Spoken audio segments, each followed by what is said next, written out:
পদ্মা সেতুর দুই প্রান্তে শোভা পাচ্ছে জুলাই বিপ্লবের গ্রাফিতি, যার উদ্দেশ্য হল নতুন প্রজন্মের কাছে জুলাই বিপ্লবের সংগ্রামী ইতিহাসকে তুলে ধরা। শনিবার দুপুরে মাওয়া ও জাজিরা প্রান্তে গ্রাফিতি সম্বলিত দুটি মুরাল উদ্বোধন করেন স্বরাষ্ট্র উপদেষ্টা। পদ্মা সেতুতে প্রবেশের সময়ই এই গ্রাফিতি চোখে পড়বে।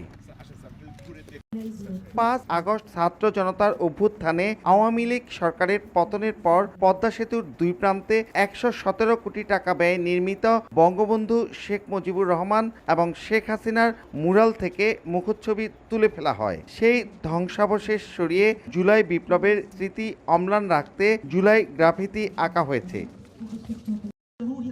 মাওয়া প্রান্তের গ্রাফিতিতে শহীদ আবু সাঈদের দুই হাত প্রসারিত দৃশ্য ও ছাত্র জনতাকে অভিবাদন জানিয়ে সেলুট সুজন হিসেবে খ্যাতি পাওয়া রিকশা চালক মোহাম্মদ সুজন এবং অভ্যুত্থানে অংশ নেয়া নারী শিশুদেরও মুখচ্ছবি স্থান পেয়েছে। আর জাজিরা প্রান্তে মুরালে জুলাই স্মৃতিস্তম্ভ এবং মীর মুগ্ধ সহ জুলাইয়ের ৬ শহীদের মুখচ্ছবি স্থান পায়।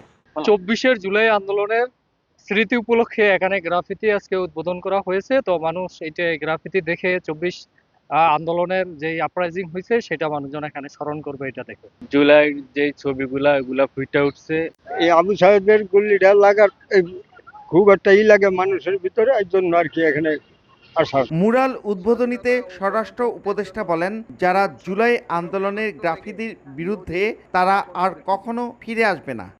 জুলাই বীরত্ব ও জুলাই আত্মত্যাগ নামের গ্রাফিতি আমাদের মনে করিয়ে দেবে স্বাধীনতা ও গণতন্ত্রের জন্য তরুণ সমাজ কিভাবে আত্মত্যাগের নজির স্থাপন করেছিল। এই প্রজন্ম আগামী প্রজন্মকে জানাতে হবে জুলাইয়ের সেই গণঅভ্যুত্থান কেবল একটি আন্দোলন নয়, বরং ছিল অন্যায়ের বিরুদ্ধে দাঁড়িয়ে সত্য ও ন্যায় প্রতিষ্ঠার সংগ্রাম।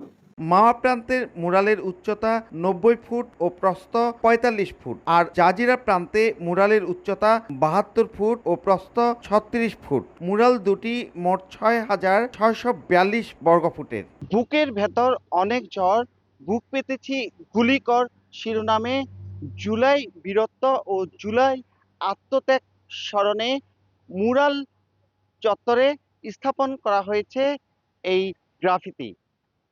মুন্সিগঞ্জের মাওয়া থেকে নাসির উদ্দিন উজ্জ্বল, সময় সংবাদ।